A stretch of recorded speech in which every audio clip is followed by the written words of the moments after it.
Good day, my name is Christian Hacking. I'm the Parliamentary Liaison Officer for the Centre for Bioethical Reform UK, and it is my privilege to kick proceedings off today, in particular to speak about a matter that is close to my heart. Indeed, it is what I believe to be the greatest humanitarian issue facing the United Kingdom today. So, without further ado, let me bring up the question that I'm attempting to answer today, and let's crack on. So what the heck can men be doing about abortion? Well, in order to answer this question, I want us to go back in time. Secular historian Adam Hochschild, in his book on the abolition of the slave trade, said this: if in that year, 1787, you had stood on a London street corner and insisted that slavery was morally wrong and should be stopped, 9 out of 10 listeners would have laughed you off as crackpot. The 10th might have agreed with you in principle, but assured you that ending slavery was wildly impractical. The British Empire depended upon it. Yet, within a few short years, the issue of slavery had moved to center stage in British political life. What happened? Well, starting in 1787, a group of men began meeting, sharing resources and strategizing towards the ending of slavery. Among them were Buxton, Granville Sharp, Thomas Clarkson, Zachary Macaulay, and of course, William Wilberforce. Now, none of these men were slaves. None of them were slave owners. In fact, slavery was happening thousands of miles away in the West Indies. It could easily have been argued that it just wasn't their responsibility, that there was no need for these men to be involved. However, compelled by their Christian faith, they concluded that they did have a moral responsibility to be involved, that the slaves' blood was on their hands, that they had to speak up on behalf of those who could not speak for themselves. And so what followed was 20 long years of networking, traveling, debating, lobbying, death threats, murder attempts, sickness, crushing defeats, until the transatlantic slave trade was finally abolished. Well, why do I start by highlighting a group of men so long ago? Well, because as I speak, some men out there, indeed a great majority of men out there, believe that this is not their issue. After all, they are not women, they can never get pregnant, and they've outgrown the most dangerous period in their lives, being the period in which they were inside the womb. And they have concluded that they have no responsibility to the unborn babies being killed every year in clinics like this one in Richmond, West London, where last year 2,990 unborn babies were poisoned, disemboweled, decapitated, crushed, and ejected, 355 of which after 20 weeks. And I'd argue it is men's abdication from this debate that has led not only to the toxic, bullish and illogical debate we see playing out in public life today, but more seriously, this: ever increasing numbers of the dead. Since abortion was legalized in 1967, we have violently wiped out over 10 million unborn babies in the United Kingdom. And that is why I'm calling all men everywhere to wade right back into this debate immediately. And it is my hope over the next 30 minutes or so that we have left that I will not only persuade you to do this, but equip you in order to do it. So what are we going to be covering today? Well, we're going to start by looking at who the victim is according to science and religious authority. Then we're going to be looking at what the current situation is in the UK. Thirdly, we're going to be looking at principles of social reform history. And finally, we're going to be applying them in order to make you as impactful as you can in ending this injustice today. Now, before I start, I want to make it clear that as I address this issue, I am very aware that I'm going to be speaking to people who have either had an abortion or been involved in an abortion decision in the past. And I want you to know that a number of our staff members also have been in that position. We don't condemn anyone who's had an abortion. Indeed, we see the woman as the second victim of abortion.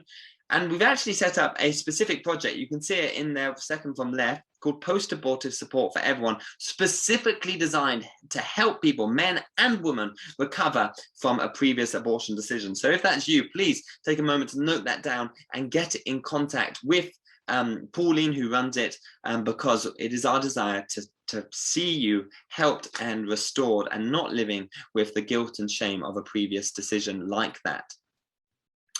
So when it comes to an injustice, there's really only 4 roles that we can play.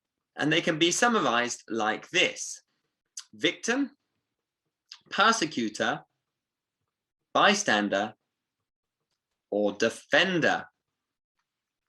Now, it's clear that the unborn baby is the victim of abortion. The persecutor is the abortion industry, which really leaves only two roles left for us to fill: the bystander, the one who just watches it all happen, or the defender, the one who steps in and takes action. And so at the end of this talk, I'm going to be asking you that question: are you a bystander or a defender when it comes to the abortion genocide? So let's begin. Who is the victim? Well, let's start by looking at what the science tells us about the beginning of human life. In his book, Developing the Human, Clinically Oriented Embryology, Keith Elmore states this: human development begins at fertilization. This marks the beginning of each of us as a unique individual. A zygote is the beginning of a new human being. You see, science is conclusive that from the moment of fertilization, a distinct, living and whole human being comes into existence. The only difference between you now and the embryo you once were is age. To provide you with more evidence of this fact, here is some real footage taken of an embryo in the womb at 6 weeks from fertilization from an organization known as the Endowment of Human Development. A touch to the mouth area causes the embryo to reflexively withdraw its head. The external ear is beginning to take shape. By 6 weeks, blood cell formation is underway in the liver, where lymphocytes are now present. This type of white blood cell is a key part of the developing immune system.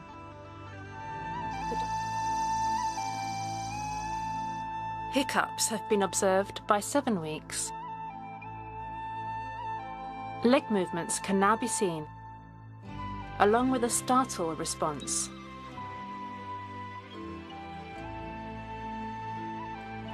The 4-chambered heart is largely complete. On average, the heart now beats 167 times per minute. Electrical activity of the heart, recorded at 7.5 weeks, reveals a wave pattern similar to the adults. In females, the ovaries are identifiable by 7 weeks. Fingers are separate.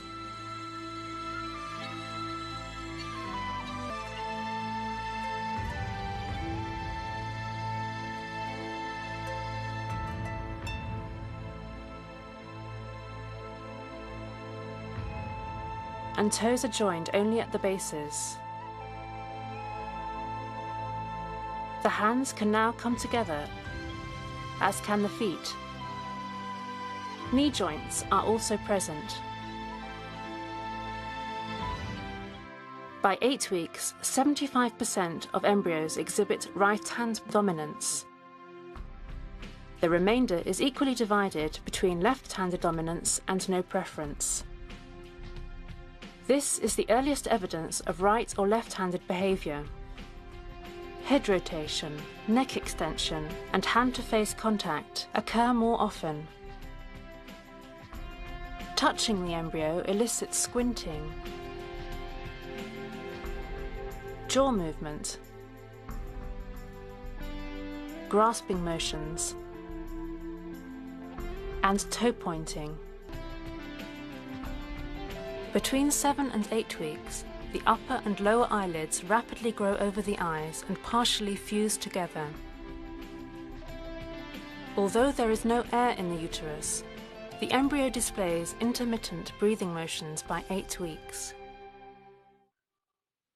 So, the humanity of unborn children is very clear from the earliest stages.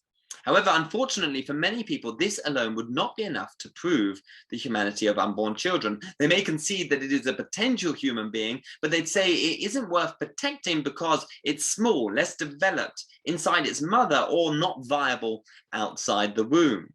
Well, in order to help you answer this, the following diagram may be helpful. If you want to hear me explain this at further length, you'll need to join one of our apologetics sessions. You can find out more information on our website. But it can be summarized like this. From the moment of fertilization, a distinct, living, human and whole human being comes into existence. Now, it may just be a single cell, but everything about that whole human being's life is already present in the DNA from those earliest stages. Or to put it another way, it is not a potential human being, it is a human being with potential. Yet this is not to say that a fertilized egg on the left of this slide is exactly the same as the 19-year-old female on the right. As should appear in the diagram, there are 4 distinct differences which spell the acronym SLED: size, level of development, environment, and dependency. Now, in making a case for life, we should never fear conceding any of these points. Unborn babies are smaller, less developed inside their mothers, and entirely dependent on their mothers as they grow in the womb. Okay, this is entirely true. But as you can see from these diagrams, these variables change over time. And the fundamental question is, why should any of these determine whether someone should be protected by law or not? After all, most of us will never think of making the same argument for someone outside the womb. Indeed, we go to great lengths to protect people who may be in trouble. Take, for example, the Thai football team that we saved from the cave, the Chilean miners that were brought out of the mines in 2015, or Stephen Hawkins, who was kept alive at great medical expense for many years because we deemed him incredibly valuable. Yet we don't afford any of the same protections for unborn babies.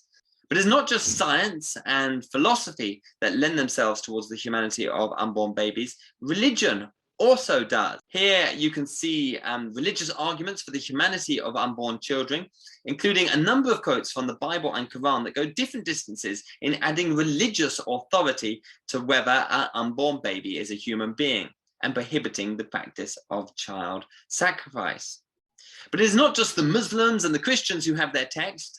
Here we can see a religiously inspired but non-religious text for the humanity of unborn children from the preamble of the UN Convention on the Rights of the Child. Much to the annoyance of feminists, no official human rights charter currently says abortion is a human right. If anything, they go the other way, not only defending the right to life of individuals, but prohibiting torture, killing, and the ethnic cleansing of people groups based on arbitrary justifications. So that's the case for life out the way. Next up is, what is the current situation in the United Kingdom? Well, in our so-called enlightened, tolerant society, we don't sacrifice babies on altars, we go to regulated clinics. This unsuspected building in Brixton, South London, is the busiest abortion clinic in the country. According to 2020 records, it killed 8,234 unborn babies last year. It is listed among 316 other such clinics dotted all around the country, willing to do the same thing. This adds into the bigger UK picture, which is, according to 2020 statistics, 210,860 abortions were performed in the United Kingdom last year. This works out at around 800 every single working day. Last year, 4,495 unborn babies were killed just because they had a disability, and repeat abortion rates are on the rise. Last year were the highest on record at 41.9%. 1 in 3 women will have at least one abortion by the age of 45. 99% of these will be funded by your taxes. And this builds into the bigger picture of over 10 million abortions have been conducted in the United Kingdom since 1967. If you just include England and Wales, then it works out around 9 million. According to the Guttamatta Institute, a pro-abortion think tank and research unit, 73 million abortions are currently taking place each year around the world.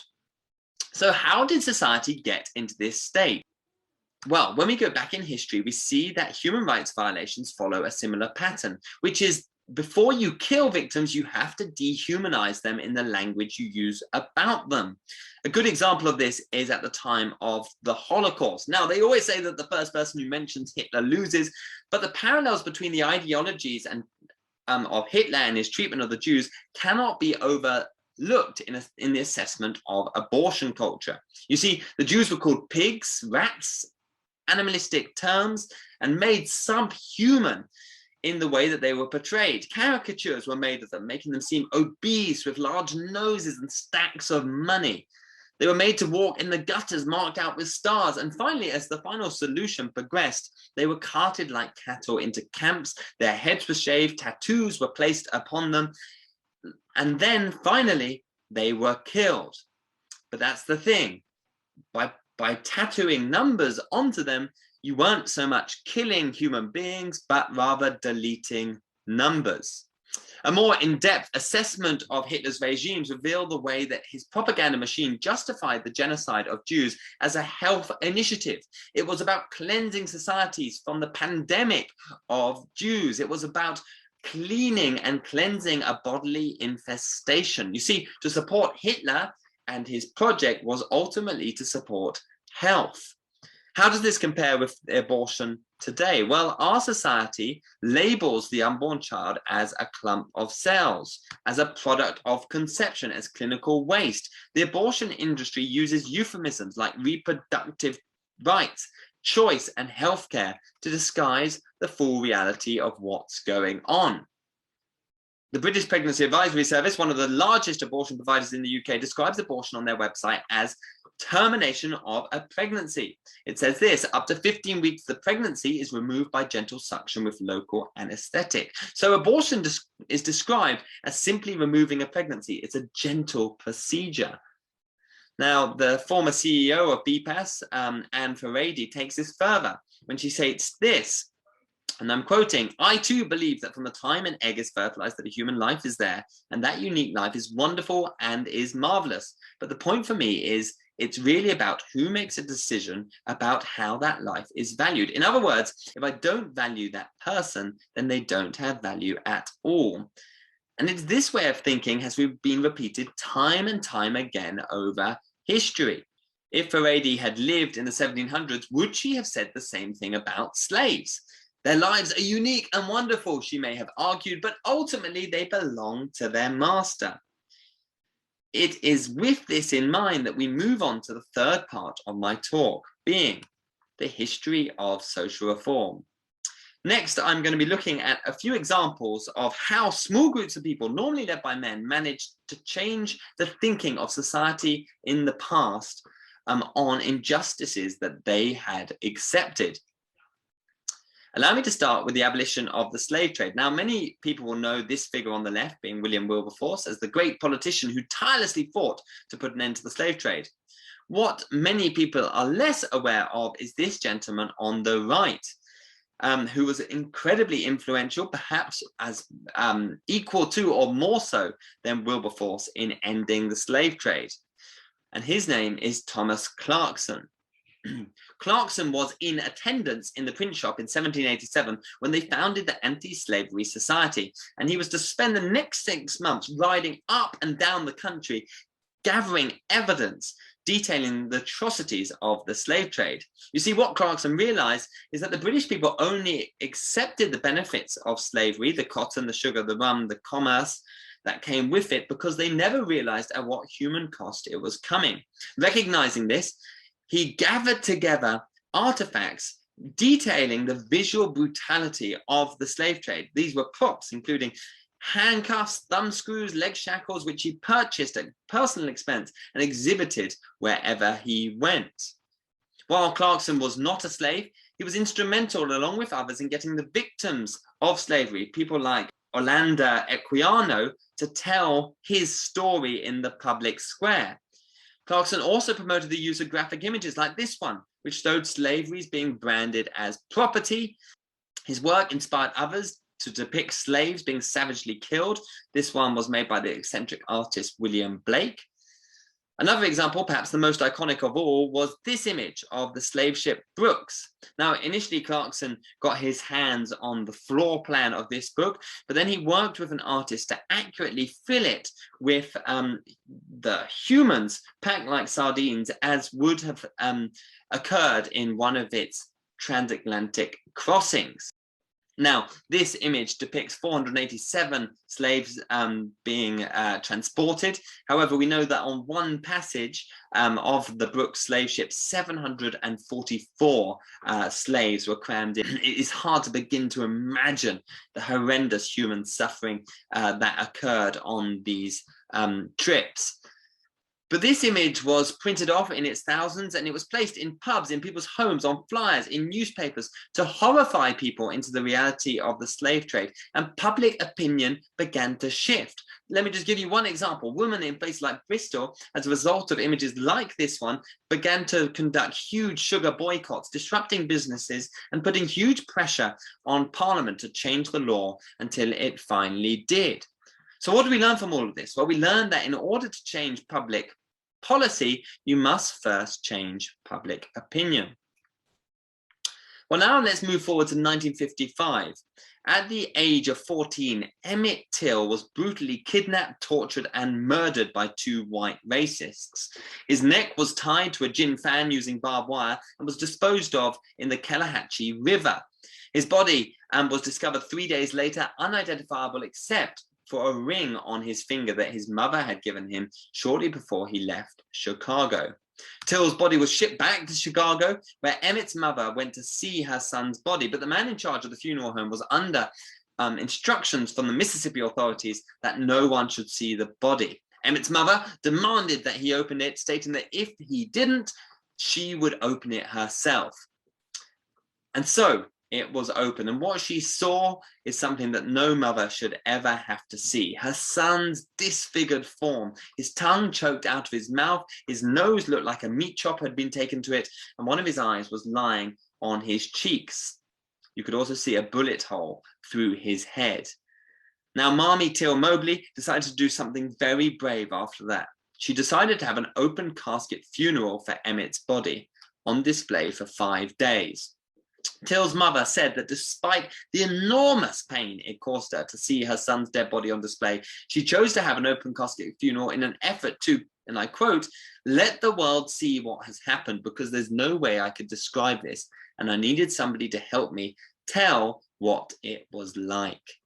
So the next image is a graphic image of Emmett Till lying in state. Now, over 5,000 people lined the streets of Chicago to see his body. Parents took their children so that they would see the reality of racism and be part of a movement that would fight against it. Media, through sources like Jet magazine, published this photo of Emmett, which spread like wildfire across the states and around the world. In a moment, the public conscience was awakened.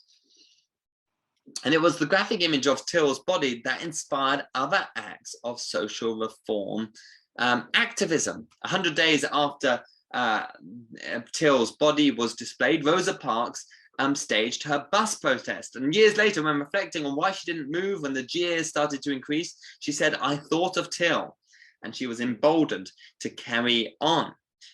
This act, in turn, inspired Martin Luther King Jr. to launch the Bold Civil Rights Campaign. You see, for years, thousands of black men and women had been lynched, but this was the first time a body was nationally displayed. And because of the bravery of Emmett's mother and the graphic image of her dead son, the civil rights movement was born. Martin Luther King Jr. also recognized the power of exposing injustice to move the hearts of the nation into action. He was famously noted as saying, and I quote, "America won't reject racism until America sees racism."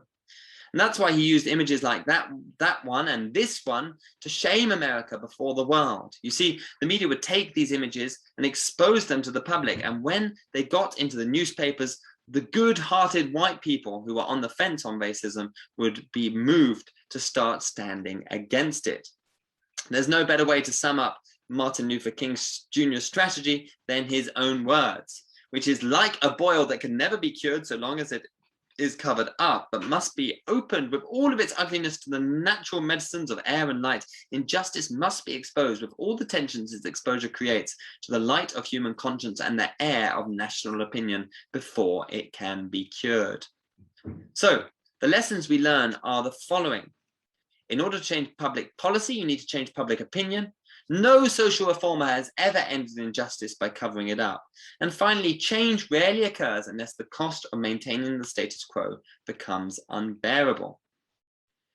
In a public statement on the 3rd of September 2015, the Prime Minister said, "We can take no more refugees as it is not the answer to the problem in the war-torn Middle East."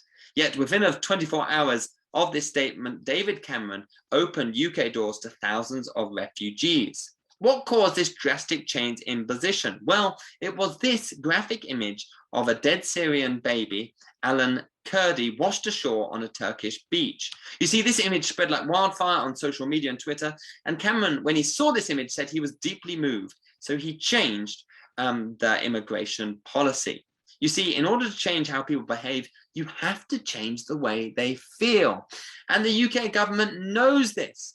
That's why they employ strategies like this one to end and reduce smoking. And it's been overwhelmingly successful. Over 40 years, the number of smokers in the UK reduced from 46% in 1974 to 19% in 2014. You see, in order to change the way people behave, you must change the way they feel. But do we have to use images? Well, it's a good point. After all, I could always explain to you the horrendousness of a Holocaust by simply showing you the humanity of Jewish people, like this charming young man standing outside of his bar mitzvah in the early 1900s. But it is not until you see images like this that we truly say that the Holocaust was such an evil, it can never happen again. Another objection we often get is, would Jesus use a bloody image in order to make this point? I remember debating this with Sheila O'Fogarty on LBC on one occasion. And the answer to this is, well, he already did. You see, Jesus chose a very public day to be brutally killed. Indeed, it was the busiest day in the Jewish calendar. There would have been children present who would have seen Jesus's bloody body either being beaten through Jerusalem or pinned up to a wooden cross at Golgotha. Yet Christians believe that this was ultimately to his glory and ours, and not his shame. We have seen throughout history that in order to change how people behave when it comes to moving from apathy to fight injustice, we need to change how people feel about the issue. The same can be said about abortion. You see, people will never truly understand the horror of abortion until they see it. In the words of Greg Cunningham, some acts are so horrific that words fail us when we try to convey their true horror.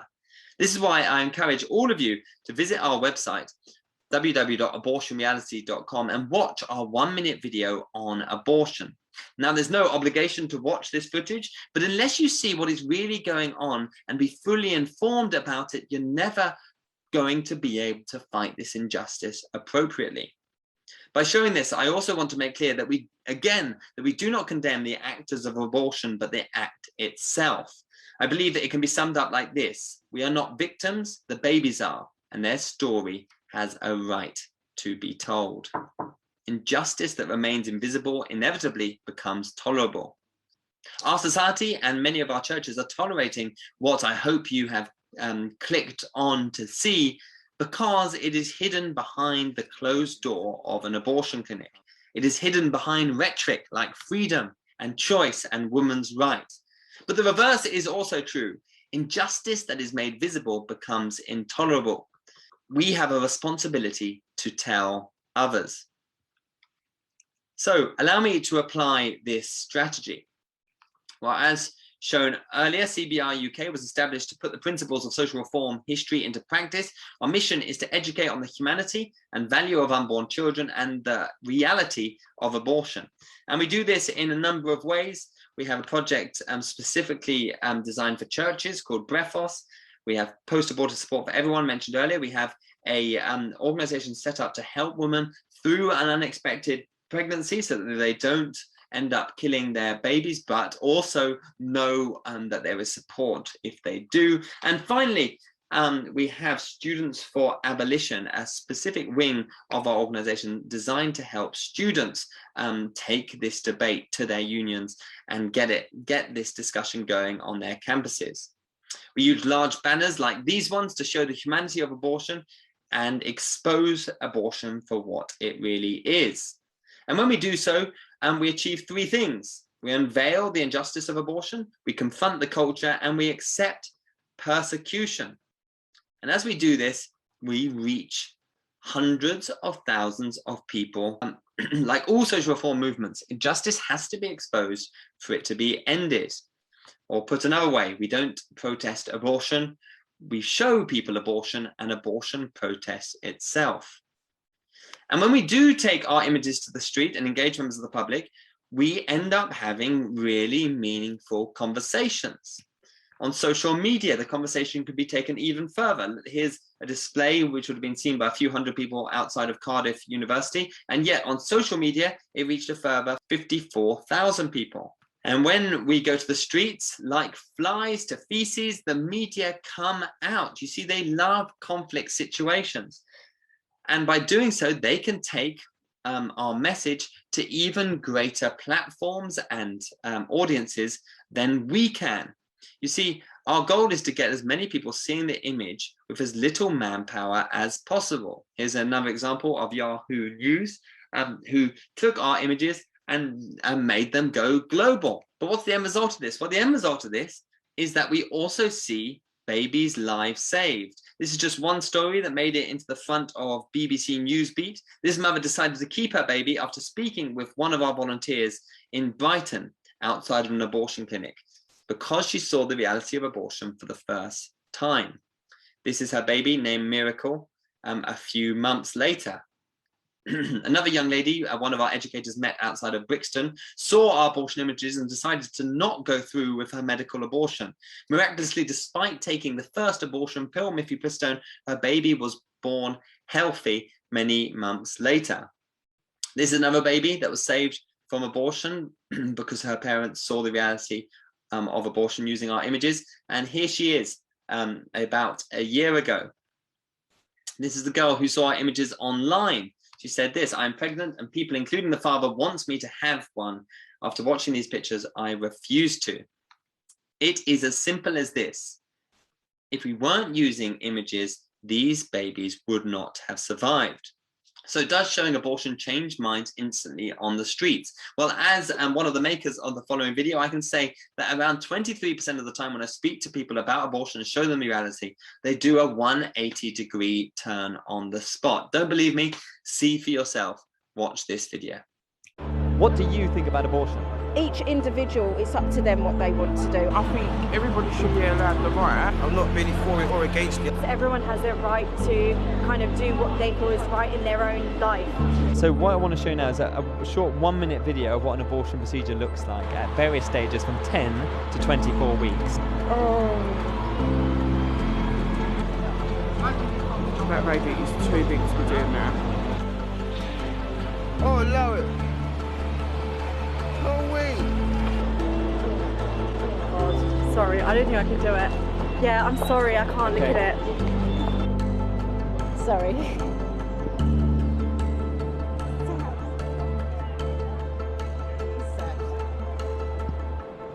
So that's the video. That was those babies were fully formed. It wasn't even like it was. They had hands. I didn't know it was like that. That's a body. That's a full, not full grown, but it's fully developed. That really shouldn't be right. That's technically, even though the baby may not be out, as technically, I will relate that to murder. I don't think they should be cutting up babies like that. No. I'm a bit speechless, actually. It is a person, and people don't realise that. A lot of people think, oh, it's just a bunch of cells and that. To a point, but you know, 3 months and on, you can really see the formation and everything. So, yeah.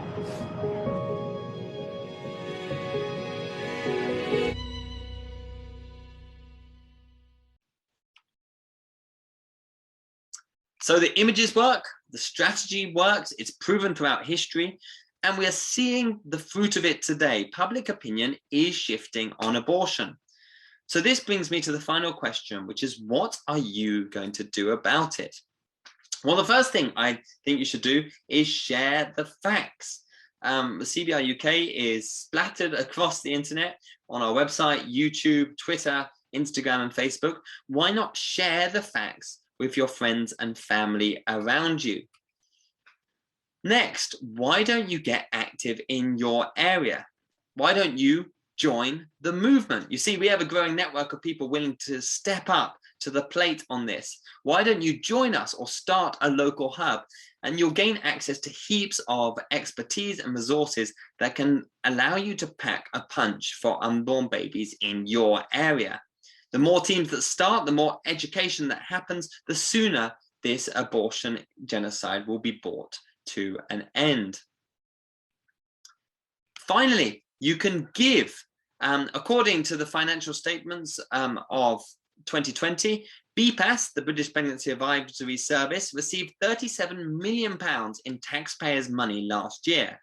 That they can use to plough into paid roles of political lobbying, communications, media advertising, nurses, doctors, etc. Now, the pro-life lobby, on the other hand, has a fraction of this figure.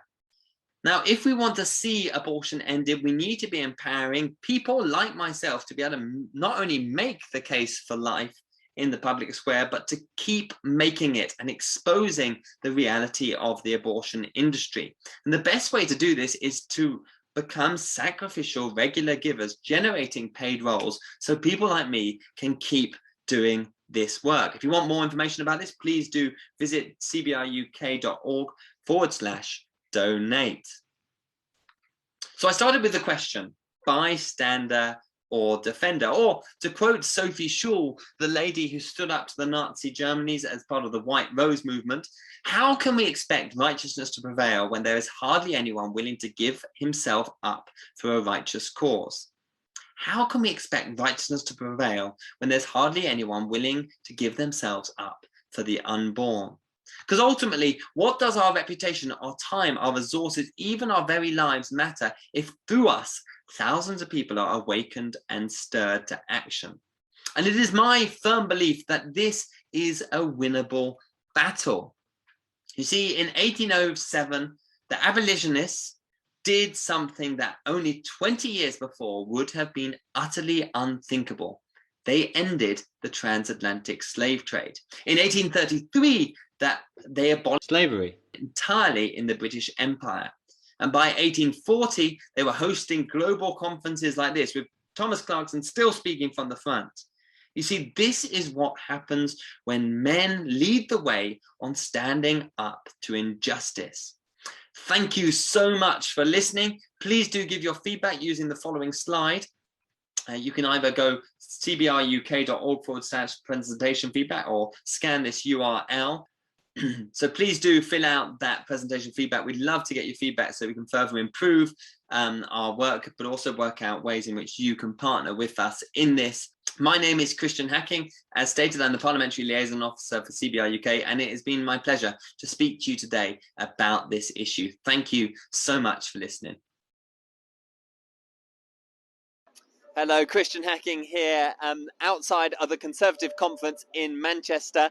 And we are here with CBI UK with an amazing group of educators today. We've been out for 4 hours so far, and we are doing one thing only, which is educating on the reality of what DIY home abortion really looks like. So for those of you who don't know what I'm talking about, let me bring you up to speed. This gentleman here, the ex-Secretary of State for Health, introduced DIY home abortion in part on the 27th of December 2018. He then, on the 30th of March 2020, when we were all hyper-focused on procuring toilet paper, introduced full-blown DIY home abortion, this is the blind sending out of abortion pills to women's homes without any in-clinic assessment or ultrasound scan. And so we're here today to show people the reality of what this has done, not just to unborn babies who that are being flushed down the toilet and put into domestic waste, but also for the huge numbers of complication rates for women taking these pills. 1 in 17 women taking these pills will require hospital treatment due to a failed abortion. That is 1 in 17 women. So over this period since 2018, this is 14,000 women have required hospital treatment, 7,000 of which have required a procedure to remove what is left of the baby body parts or pregnancy tissue. This is not just a failure for the unborn babies that are being killed, but also for women's health. And that's why, whilst Matt Hancock has done this, we're calling on Sajid Javid to fix this. Sajid Javid, under the 1967 Abortion Act, has the power to end DIY home abortion right immediately. And so we're calling on him not only to do that, but also to ensure proper health care for women and babies, and at the very least to ensure proper data collection of DIY abortion complications, and indeed all abortion complications. Because if there's anything our research has exposed, it means that not only we're sending out these pills, but we're not even tracking the true impact that they're having. So that's why we're here today. We're CBR UK. If you like what we're doing, or if you think what we're doing is impactful, please do take a moment to like, share, subscribe, and donate to this life-saving work. Meanwhile, I've got to go.